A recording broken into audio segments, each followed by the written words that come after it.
So guys, ito na, family business yan na si Insan, Tito, Tita, lahat nandyan na. Today, magme-mekos na buong family. Okay guys, simulan na natin. Kuha na sila patatas na binoil nila yan.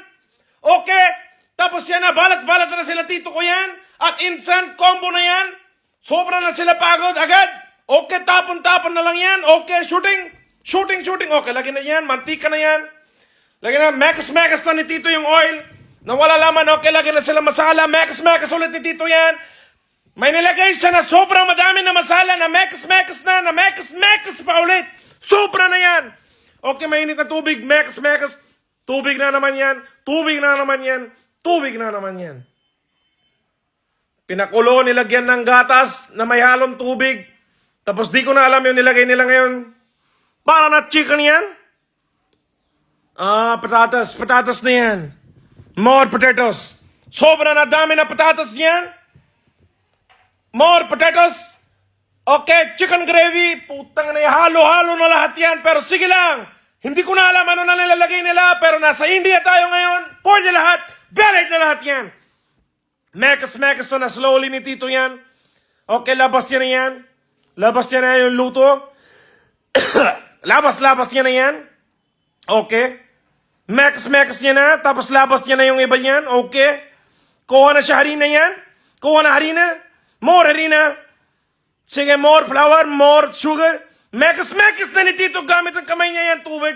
Tubig na. Oh, mantika. Okay, mekos na ni Tornado! Ah! Sobrang nagaling ni Tito yan. Tito ko na panot. Okay yan na. Hugas yan na kamay niya sa harina. Tapos mekos yan na sa harina yan. Mekos yan na sa harina. Mekos yan na sa harina yan. Oil. Okay. Mekos na ni Tito yan. Kumuha na siya na portion. Okay. Mekos. Oh, nakapapa lang si Tito yan. Okay. Ano na yan? Circle na gawa ni Tito yan. Wow. Sobrang na talented Tito ko yan. Oh, may nilagay siya sa loob.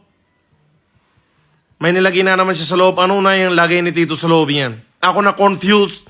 Gusto ko malaman. Parang ayaw ko na malaman. Baka ma-offend lang tayo sa pag... Okay. Lagay na lang sa mantika. Frying na sila Tito. Insan yan. Frying. Kinamay lahat yan guys. Lahat yan. Safe. Malinis. Tama lang yan. Okay. Yan na. Yan na yung ready-made product. Ready-made product na yan. Okay, nilabas niya na yan. Sobra na masarap. Okay lang kinamay. Luto naman yan eh. Huwag lang nila kamay na after naluto yan. Sobra naman. Ay, kinamay na yan. Kinamay na.